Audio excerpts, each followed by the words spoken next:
Welcome to Why We Talk, Orange Chair Series. I'm Dr. LaRhonda Magras, CEO at YWCA Central Alabama.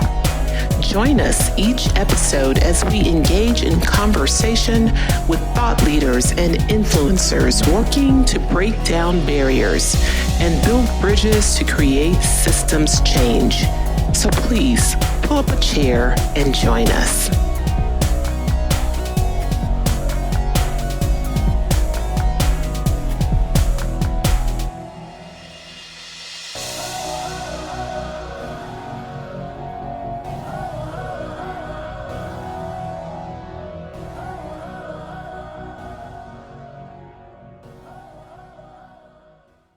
Hello, good afternoon, and thank you for being here.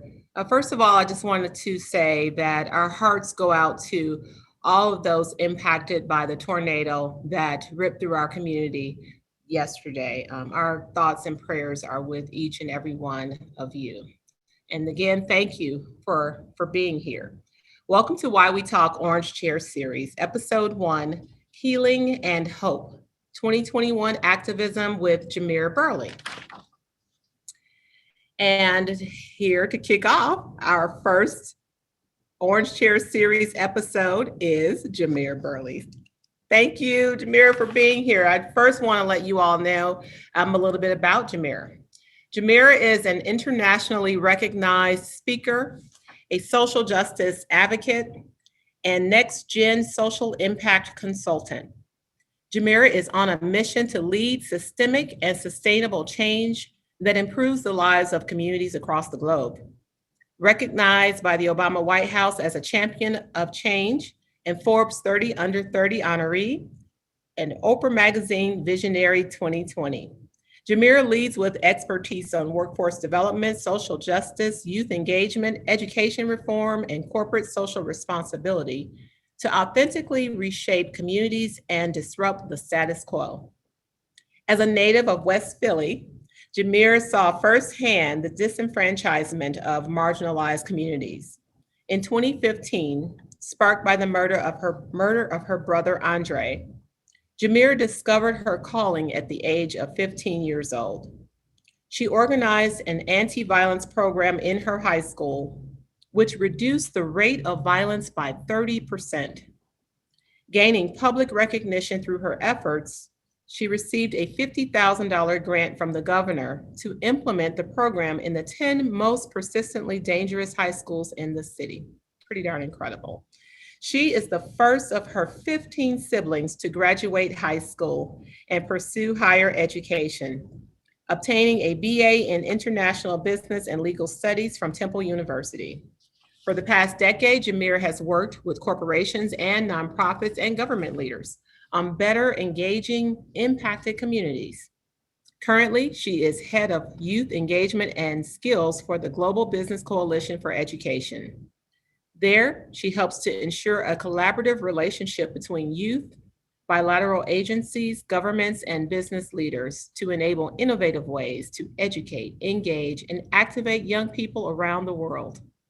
In 2018, she was the first United States citizen awarded the Global Leadership Award for Vital Voices and selected as an MIT Media Lab Fellow. We have a real powerhouse here with us today. Jamira, welcome, welcome, welcome. Hi, thanks for having me. I'm super excited to be here and sending all of you a virtual hug since we can't meet in person.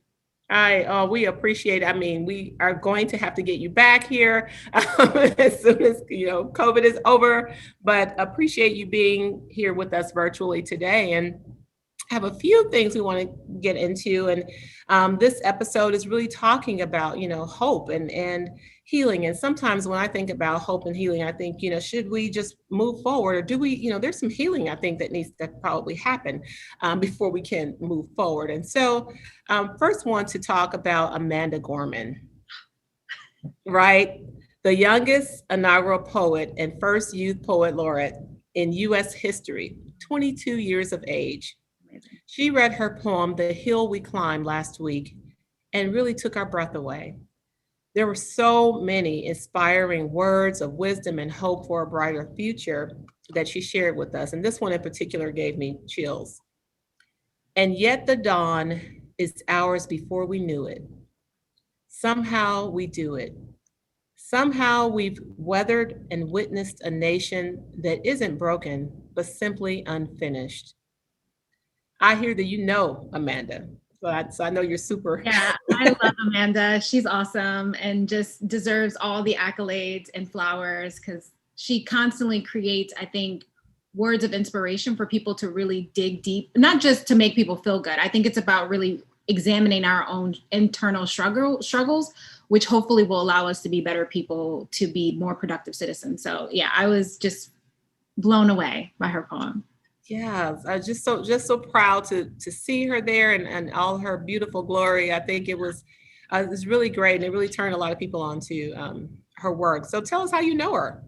So ironically enough, me and Amanda both are a part of a larger family of Vital Voices. Vital Voices is a global women's organization that really helps to cultivate and mentor women around the world who are doing amazing, impactful work. And the lovely Amanda has is a part of the Her Lead Fellowship, which is the only U.S. program that Vital Voices puts on. It's a high school program.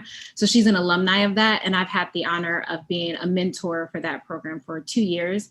And she's just, I will say, sometimes you meet people and you can understand the reason why they talk the way they do and how they carry themselves. She's just a really sweet, nice person, which I think is humbling in moments like this when oftentimes it can feel like we're so disconnected from people. And I think folks really got the opportunity to see her in her words, but also recognize that, if we invest in the arts, if we invest in young people, they're ready to lead. They have the answers. We just have to create space and opportunity for them. Oh, that's fantastic. I agree. And she has a twin sister. I mean, Yeah, she's just as amazing as she is. So it's a family affair. It's fantastic. So the fight for equality and justice can be tiring, and some people may feel, can I even make a difference? You have a remarkable story. So can you tell us about your background and how you got started in what has already been an incredible career? Yeah, and I totally feel that. I think every day we all wake up trying to struggle with the question of who am I? Why am I here? What is the impact that I want to make? And is the circumstances of my life going to prevent me from being who I'm meant to be? And I think a lot of that centers around much of my development. I mean, as you mentioned, I'm a native of West Philadelphia. I went to the same high school as Will Smith. That is my claim to fame, I will say. And I grew up in an environment that very much was grappling with the aftermath of the war on drugs and the crack epidemic that took place in the 90s. And I grew up surrounded by a community that very much wore hopelessness like a coat. It was rooted in how they carried themselves, their aspirations, and their expectations for themselves and their communities. And it wasn't until I was 15 years old, by that time I had 15 siblings. And I grew up in a household that most of my brothers and both of my parents were in and out of incarceration. And so I almost had like a sense of understanding that this was the way it was. And if this was happening to me, of course, this was happening to everyone else. But in 2005, my brother Andre, who was 20 years old at the time, he was shot and killed in Philadelphia. He was actually killed by one of his close friends. And I was at a weird juxtaposition because I had recently found out that my father was convicted of murder in Virginia. So I lived at the intersection of knowing both a victim and a perpetrator. And I remember going to school shortly after learning about my brother's murder and feeling so full of anger and resentment. And I was pulled aside by my principal, Miss Young, and my counselor because they had noticed a change in my behavior. And after telling her about my brother's murder, I remember her like pausing and taking a step back and saying, you can either choose to be a victim or you can do something about it. And I think that was the first time that I felt a sense of agency. I felt a sense that I, even as a 15-year-old with no money, no title, and no kind of real, what I perceived to be no real power, could actually change the trajectory of my life and potentially change it for other people. So I created an anti-violence program that really trained high school students, from the basketball players to the chess team players, on how to be violence interrupters and how to really empower their classmates to use other forms of communication to be able to handle their emotions without resulting to the use of violence. And I think through that process, I started realizing that, criminal justice or mass incarceration and gun violence are oftentimes the public face of much deeper systematic problems wrong with our communities. And I started questioning, what about our society cultivate both the victim and the perpetrator? And so for the last 15 years, it's really just been me on a journey trying to, one, create space for young people to be at the table when decisions about them are being made. But more importantly, how can we bring impacted communities into spaces and places that were never meant for them to add texture and context to real world issues that politicians and business leaders are trying to solve every single day. Mm-hmm. Wow. I mean, that is just fascinating. I mean, some of the things that I heard you say about wearing a coat of hopelessness. Yeah. I mean, that is very impactful. And when you're working in big cities and certain communities, I think you really see that in that hopelessness. I'm happy to hear and the impact that you've had in your community through a violence interruption program. So in 2020, people from across the country and all walks of life took to the streets to call for police accountability and an end to systemic racism after the deaths of Breonna Taylor and George Floyd, and really Ahmaud Arbery as well. How do we move the conversation forward in an effort to really influence change, real change? This year has been a mess. Well, I should say 2020 was a hot mess. But I think to your question, one thing that I've learned over the last few years, both working with impacted communities, but also interacting with some very wealthy and very privileged communities, is that we share similar values, right? We share values of family, we share values of love and comfort, and we want to live in communities that are thriving. But oftentimes that gets jumbled up and what we think is deserving of other communities that oftentimes don't look like us. And I think what's really problematic that's happening here in America in this moment, and even in other parts of the world, it's a lack of not just empathy, but also a sense of community. We don't see people who don't look like us as a part of our community, right? We don't see people who have different sexual orientations, come from different spaces, and may believe in different things or have different religions as a part of our overarching community. And I think the lack of a sense of community within this country is really driving the divide, and it's preventing folks from really understanding that my liberation is tied into the liberation of everyone else in this country, and that I can't fully be free unless my community is free, unless people who don't look like me is free. And we've allowed the powers that be to really divide us on very simple issues, right? Who has the ability to live? Who has the right to seek justice? Who has the right to demand more of their government, in which we all pay into the system? And so what we're seeing, which I think is very different than what we saw 5 years ago when I was in Baton Rouge and I was in Baltimore after the murder of Freddie Gray, is that young people, particularly young people who are not young people of color, are starting to recognize that we're no longer just talking about individual behavior. We're actually talking about systems of oppression, systems that have been specifically designed to cause division, to perpetrate to criminalize against communities of color. And that's why when we saw the marches this past summer, a lot of those were young white people putting their bodies in between police officers and Black protesters because they understood their privilege.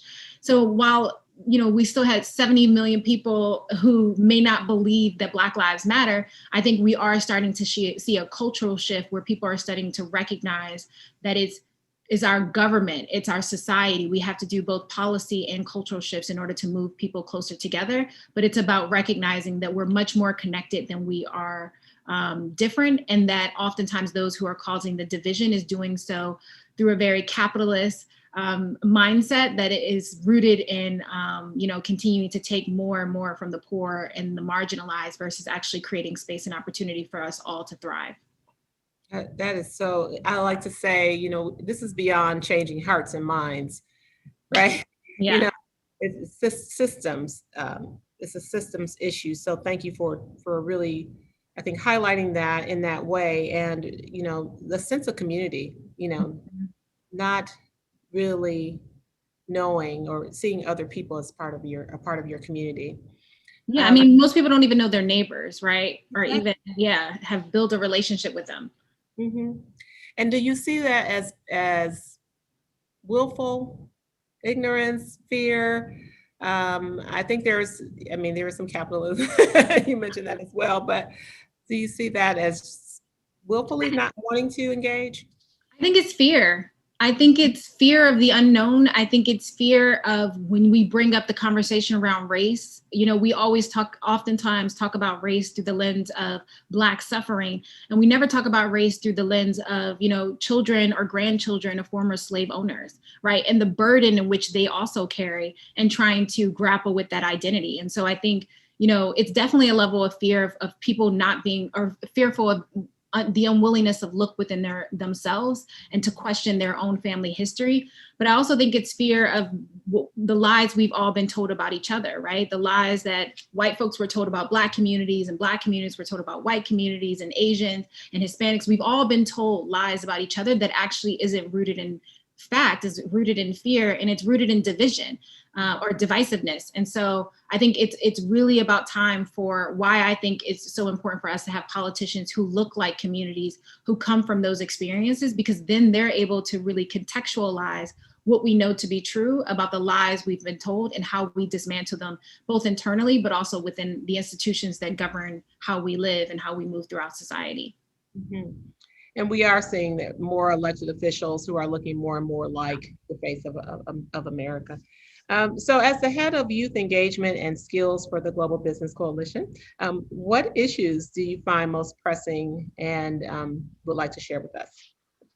So, working for the Global Business Coalition for Education, it is a coalition of about 150 companies worldwide who have all said, education is a priority for us, not just because it's a nice thing to do, but actually it's because it's the profitable thing to do for us to invest in an education system for young people to reach their full potential.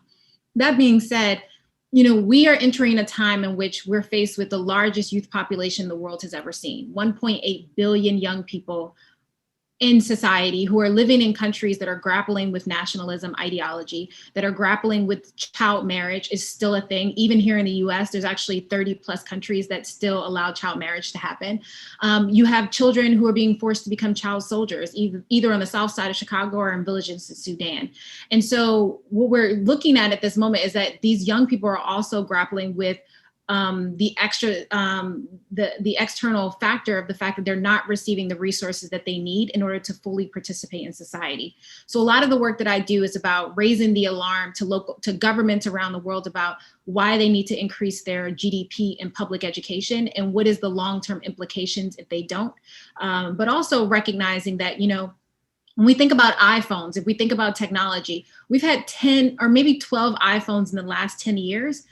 But our education system hasn't changed in the last 100 years. So we are literally training young people to enter a job market that no longer exists. And so what we're now trying to have conversations around is what are the skills needed for the fourth industrial revolution, recognizing that automation and robotics are going to transform our workforce, and how can we ensure that our traditional institutions of education are equipped, but also that our cities and governments and institutions that are hiring young people are fully prepared to welcome them in the way that actually cultivates their development.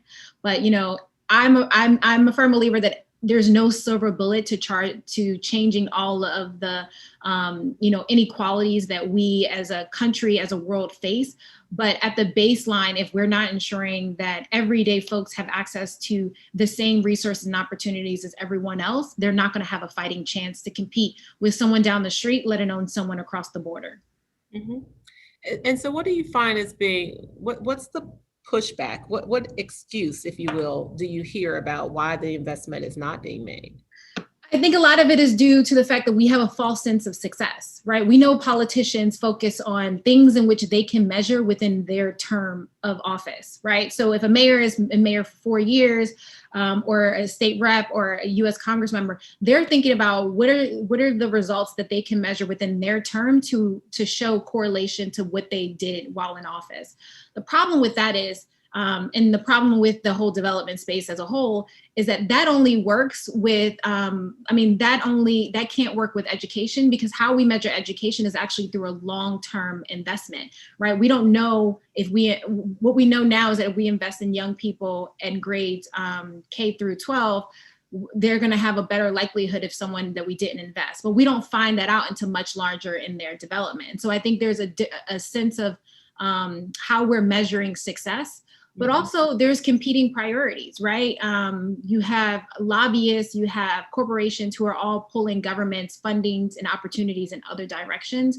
And also, it's easy for those in power to not realize that those who don't have power don't have access to quality education when their kids go to private school, right? They don't have to actually deal with the public institution in a way in which that is very intimate to their own child's development. And so again, it goes back to how are we seeing someone else's child, someone else's life as a part of our own liberation, and how are we integrating those resources as a whole within what we're developing for communities, and not just the communities we live in, but communities across the board. So I think it's a combination of both political will, but also a deep misunderstanding of how we should be measuring short-term and long-term success for our cities and our countries. Fantastic. So talk to me about, and because we're the YW, I'm definitely curious about issues around women and girls. What do we need to do to empower maybe girls and women as it pertains to advocating for themselves? Move out of the way.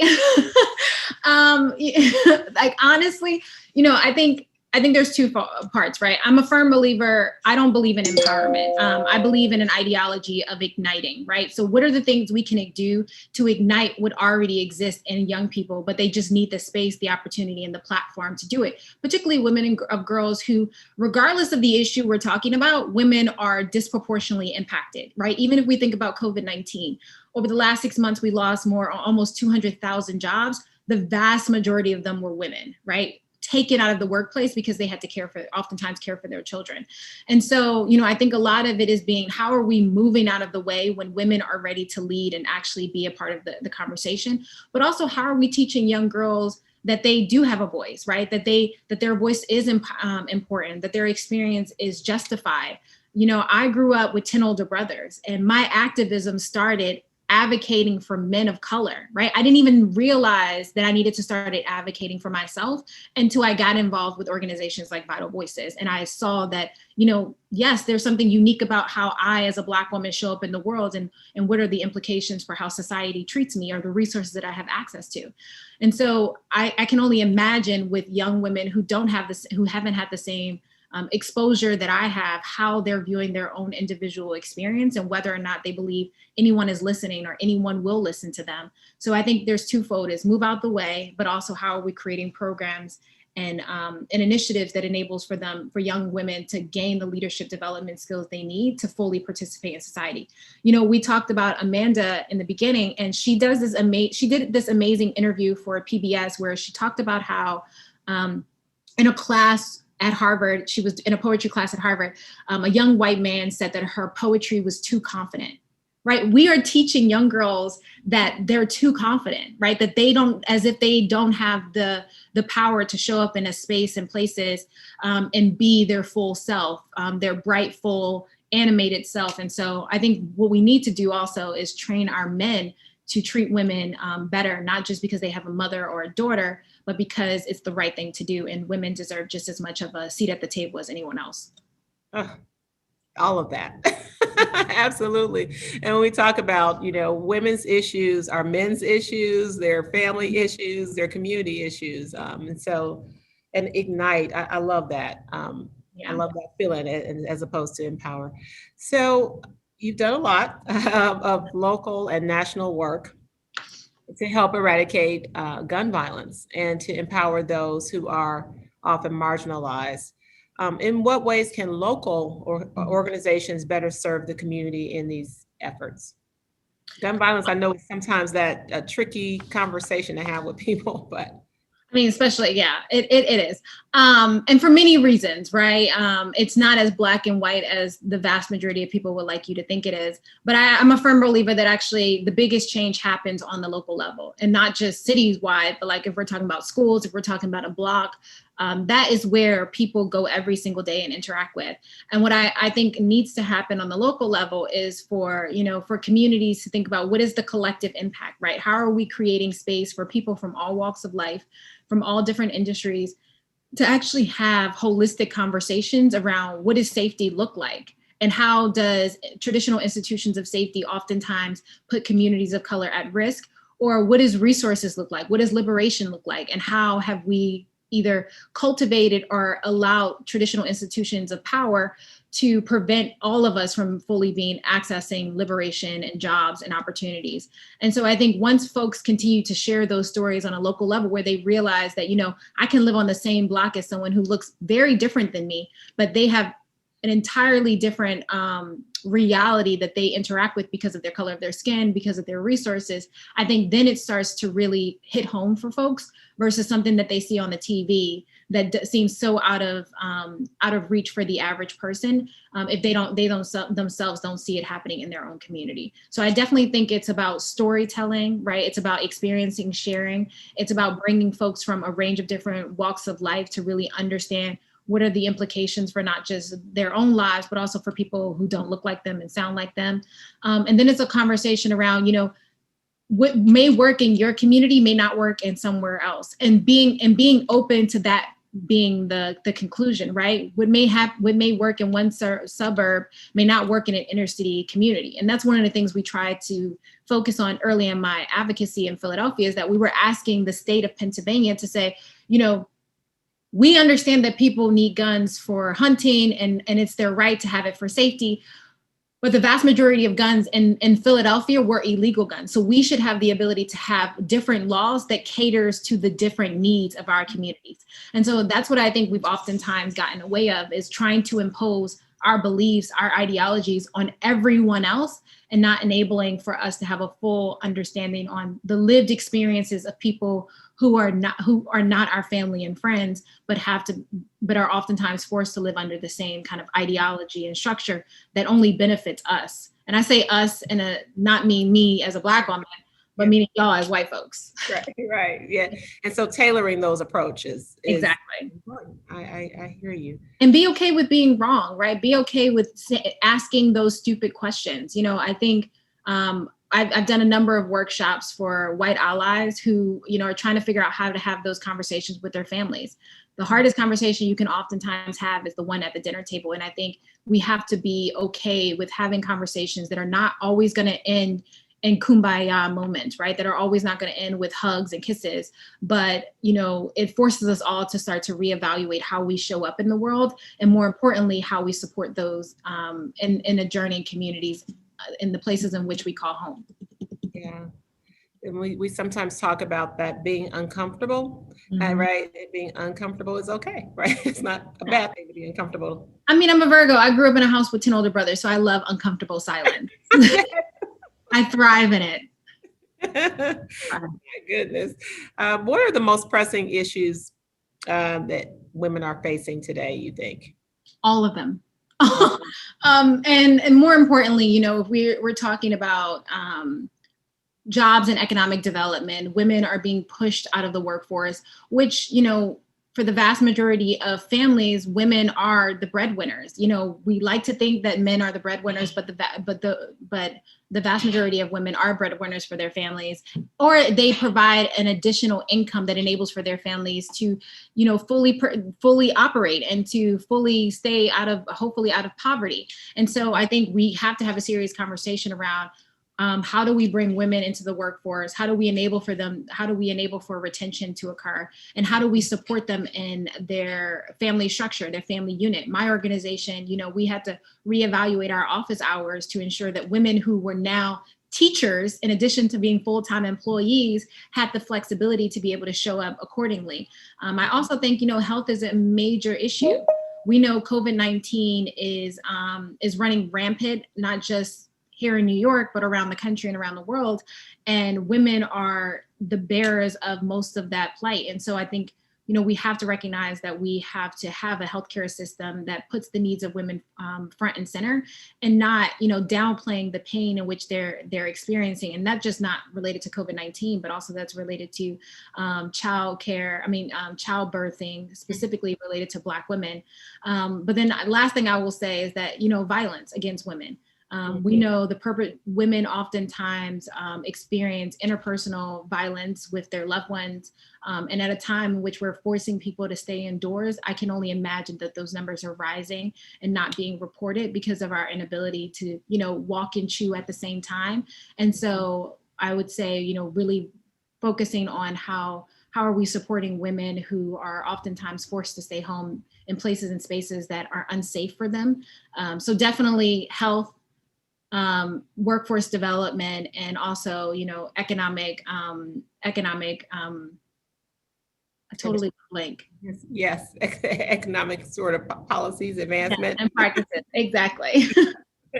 Which is it's so true. I mean, women have been in, inextricable connection, right, to the workforce for over, about 50 years, and yet the policies have not kept up with the advancement of women. So no, I mean, even with the election of, Vice President Kamala Harris, someone did a breakdown of past presidents who either didn't support women's right to vote, and how that was not that long ago, right? We're talking about less than 50 years ago, or how individuals didn't support women's right to choose and make decisions about their bodies between them and their doctor. So we still have so far to go with allowing women to be full participants within our democracy.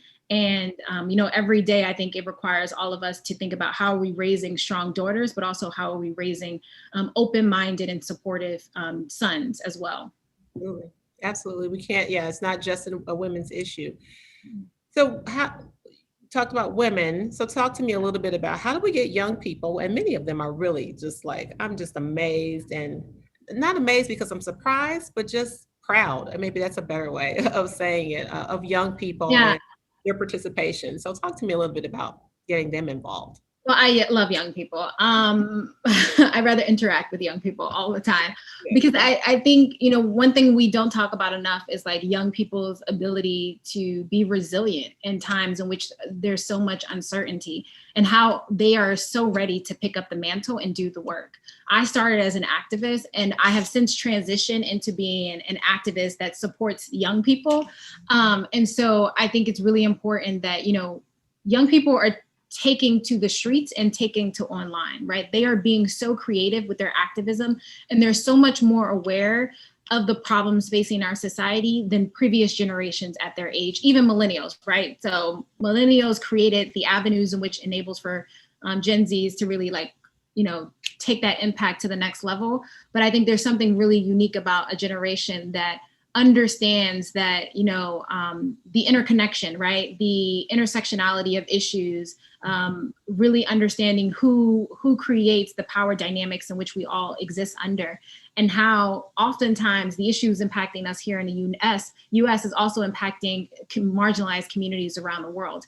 And so what I would say is that, very similar to how I would say around women and girls, is move out of the way. If you have two options really with young people, is are you going to be a bridge or a barrier? And I think a bridge is someone who recognizes that they can create space, opportunities, they can lend their voice, their platform to enable for that young person to tell their own story, right? To be the expert of their own experience. Or you can be a hindrance, right? You can be a barrier. And with barriers, they either, keep people out and prevent young people from being active, or they get broken over. And I think what we're now seeing with Gen Z is that young people are not waiting for permission to do what they know is the right thing to do, right? They want to be on the right side of history.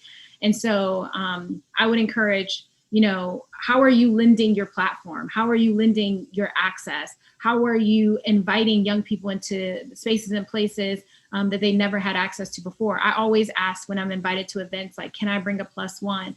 Or if I don't think I'm the right person for it, how can I give this opportunity to a young person? And so it's really about shared power, Recognizing that young people aren't necessarily trying to come in and take over, but what they are saying is that I want to be an equal part of the discussion, and it shouldn't matter how long I've lived on this earth, but that I actually have the knowledge and skills to be able to do the work. Absolutely. Absolutely. And valuing and using our platforms. I like that, because getting out of the way, it is important. I'm a youth development. I love young people as well, and think they're cooler, and old people too. Old people are so much cooler. Old people are cool learn a too. lot from old folks. Yeah. That's why we need intergenerational dialogue, right? We can learn something from each other. That is absolutely right. Now, let me talk first about our 2021 public policy platform. Is a part of it is to create safe and equitable educational environments that support learning for all students, especially those impacted by school violence and sexual harassment policies and practices. Considering your work in schools and a student even, how can we work either better with our educational system to, create the space for young people to have these either conversations and or action that will, they can lend their voices to some of the social policy issues. So in a former life, I used to work for the School District of Philadelphia. I oversaw our leadership development program. So we implemented leadership development programs in the 65 public high schools. And a lot of it was centered around, how do we create long-lasting programs that enable for young people to, to organize themselves, to create their own agendas about what they thought needed to happen in their institutions, and also raise those same concerns to the city level.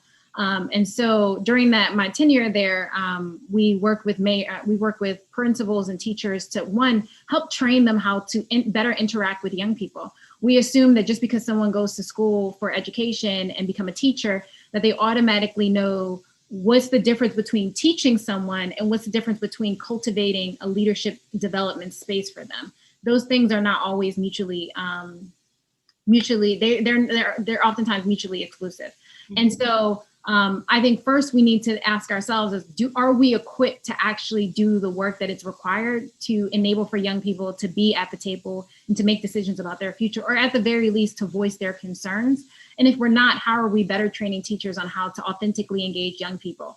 I'm a firm believer that engagement has to be both ideation, right? So developing the ideas, implementation, evaluation, and shared leadership and accountability. So how are you creating all of those things that allows for young people to feel like they're actually being listened to and they're a part of the process?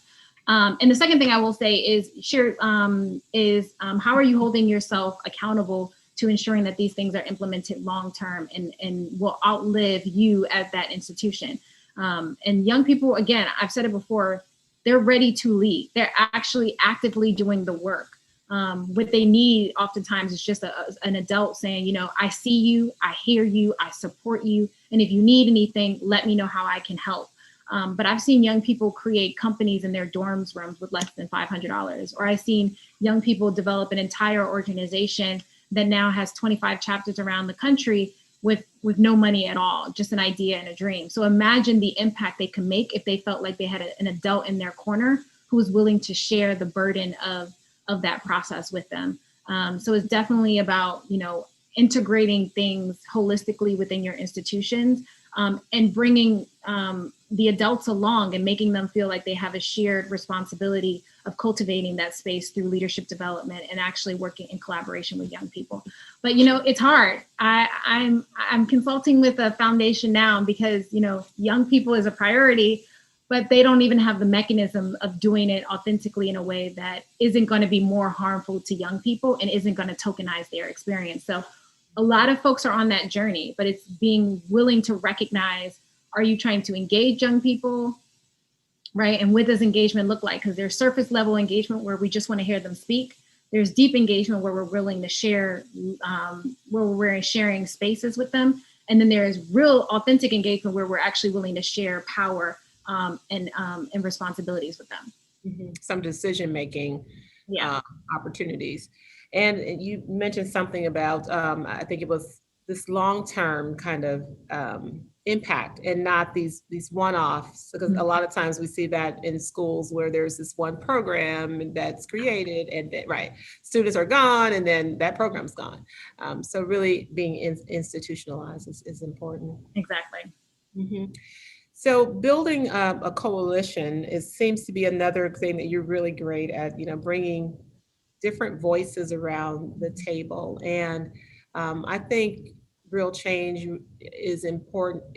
You need to bring other people to the table, I guess, basically, than just you. So how do you go about building these coalitions and having that sort of shared responsibility, whether that be, public-private partnerships, so including the educational system, maybe including the mayor's office. So maybe you can talk a little bit about that and how we move policy forward for the coalition. Yeah, back to my desire for uncomfortable conversations. I am a firm believer of bringing unlikely suspects to the table, right? I believe that we need to have all stakeholders at the table to have very uncomfortable conversations and to ask the hard questions of ourselves, and also the spaces and places in which we want to change and places we want to thrive.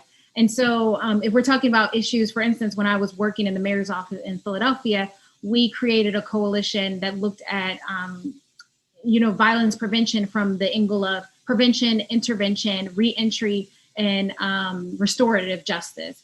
And so at that table, we had folks from the school district, we had folks from the police department, we had folks, we had local business leaders a part of that conversation. We had different institutions. And one thing we learned through that process is that we knew more about a young person after they died than through the course of their lifetime, right? Because we've been so conditioned not to share information, not to share data with each other around like best practices because we see each other as competition. And then also, we've been conditioned to really work in silos. And so I am always about, silos don't work. They have never worked. So how do we come together to really brainstorm about what do we know to be true? What are the questions we still need to ask ourselves about why this issue is still occurring? And how do we all take an active responsibility to do our part that builds into the larger theme of what we're trying to solve? Same thing with education, right? We recognize that business leaders have not just money to invest, right? They also have political capital. They can put pressure on politicians in a way in which the average citizen can't. In addition to that, there's so much knowledge, institutional knowledge, that business leaders can provide to the education space about what they know to be true about the workforce for the future. So I think it's really looking beyond the traditional ways in which we've engaged people before and starting to actually look at, what are the resources, the knowledge, the skills that they have that can really help to cultivate real world solutions that can have a much larger impact than we've previously seen before, or by just thinking that one issue only impacts one segment population of our country or our world. For instance, like only safety is the relationship between police and people, right? That's not true. We could also talk about how economic development helps to prevent violence, or how mental health also, if we provide mental health services, helps to prevent violence. So for me, and for anyone who's thinking about like, how do we solve any particular issue, is thinking about who are the stakeholders? How are we bringing them together? How are we sharing information about the communities, the spaces that we're trying to solve? And then how are we also all ensuring that we're all taking a piece of the pie to do our part and to actually create change around the issues that we're trying to change. So it can happen in smaller tables, right? Smaller community building, or it can happen on a citywide or a national level. But I think folks are starting to realize there's a deep desire for collective impact that forces us all to do our part. Absolutely. It takes all of us. And it takes a village. It takes a village. It just absolutely does. And at the YW, we know that, race and gender and economic justice, they go hand in hand. And your work kind of sits at the intersection of policy, community, and social good. So how important is it to really understand the complexities of intersections, I guess, that whole intersection? It's so complex. And, just when you think you are at the intersection of all issues, there's another intersection, right? Because there's so many identities in which we have to include in the conversation. There's so many communities. There's so many different experiences, even within the same community and same identity, which is why I'm a firm believer we can't tokenize one experience as the experience of everyone. And so I think there's something to be said around, if we're trying to, regardless of whatever issue we're trying to solve, when we create space for collective impact, we actually start to see those intersectionalities. We start to see that violence is the outward face of the fact that folks don't have access to jobs, that we have over criminalized communities for so long, or that we have allowed for guns to go unchecked in certain communities and has ramped up the gun violence, or the simple fact that, we've allowed for instance, when Freddie Gray was murdered in Baltimore due to police violence, what we later learned is that Freddie Gray grew up in an apartment building that had lead poisoning, right? And that actually messed up his sustainability of his mental sustainability. Mm-hmm. Sure, there's a better way I can phrase that, but yes. And so it's recognizing that there's so many things that intersects with a person's life, not just identity, that actually has to be put on the table around how policymakers create solutions. Also, sometimes we on the surface can support something because it sounds like it makes sense, mm-hmm. but then when you dig deep, you actually realize we're doing harm to another community. Prime example, the gun violence space. A few years ago, we all supported this policy called no fly, no buy, right? If you were on the no fly list, you shouldn't be able to purchase a gun. That sounds great on the surface, but when you actually pull back the layers, you realize, there are, the Muslim community has been persecuted by the government for so long. And there were actually people on that list that the only reason why they were on that list is that they shared a similar name to someone else who had committed a crime, and that there was no recourse for them getting removed from that list.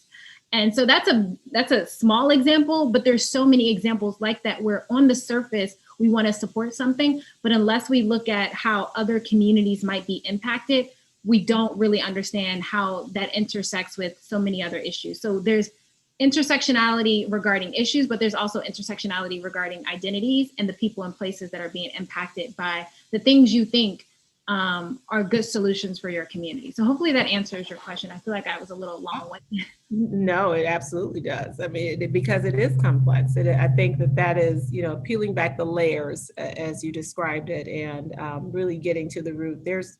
We all have so many identities that impact us.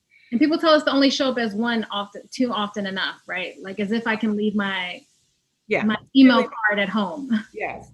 You bring some that are visible, but you have a whole lot of other identities.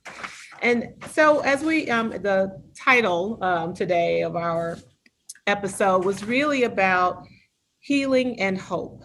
Yeah. And in 2021, what does 2021 look like? I mean, what can we expect? Part of me is scared and excited, but yeah. Scared and excited. What should we do? Sometimes I like to say to get your house in order, like for the year. What are some things that we can do as individuals? What are some things we can do as some people on this call, are leaders who are, and influencers? What can we do to start that process from healing, that healing to hope process? Well, there's been a lot of conversations around healing as a way to, to close the division, right? As if you can fully heal without having any sort of accountability or reconciliation of the truth, right? And so I think before we can even get to a space of healing, we have to fully address what we know to be true and what we know to be false about our country, about our identity, about the things in which we support as individuals and that we allow to continue to happen in our presence, and holding those spaces accountable, but also holding ourselves accountable to do the right thing, to stand on the right side of history, even when it's not the most popular thing to do, or it may not be the most popular thing to do within your family. And so it's really, for me, it's really about accountability, because while if we just do healing, right, if we just say we're just doing healing, it doesn't allow for people who have been persecuted, who have been victimized, who've been criminalized, to actually heal, because they're still dealing with their own trauma and have not sought any form of justice for those communities.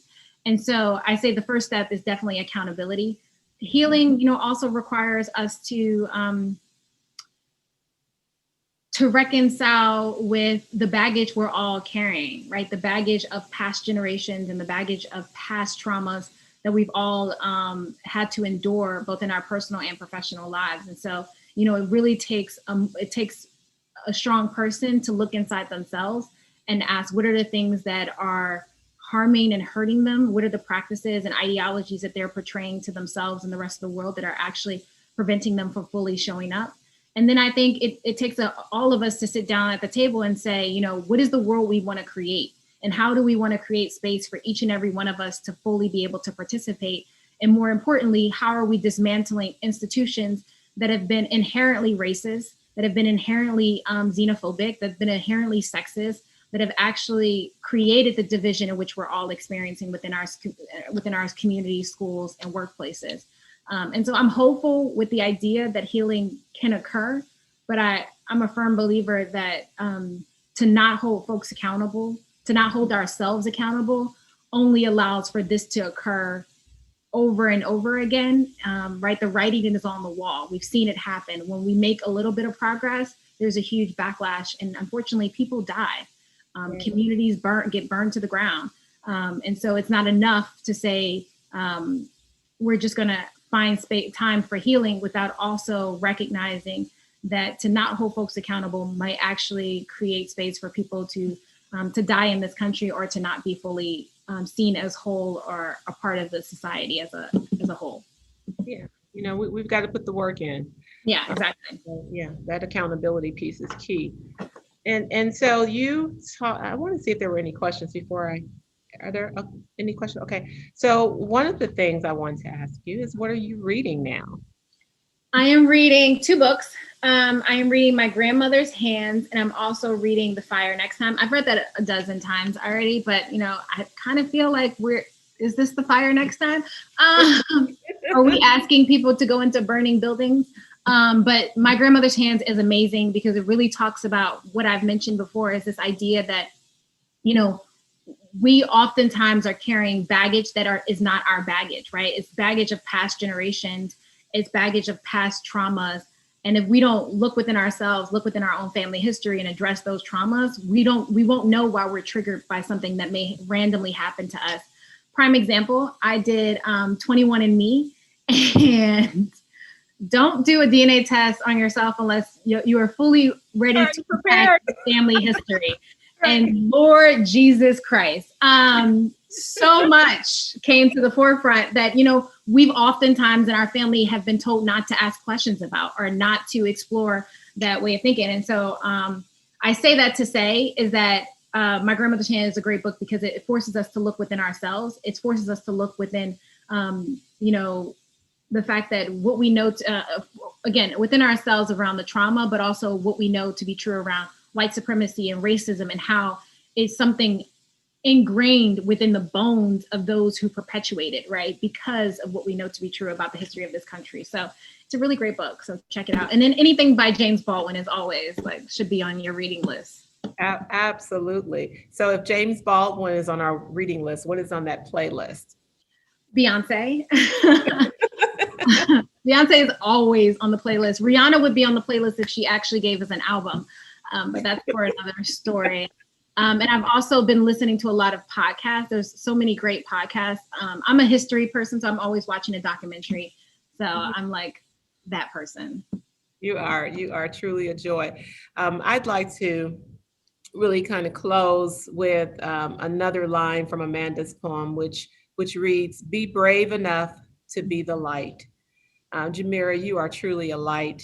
You are creating space and opportunities to not only have conversations, but to encourage action.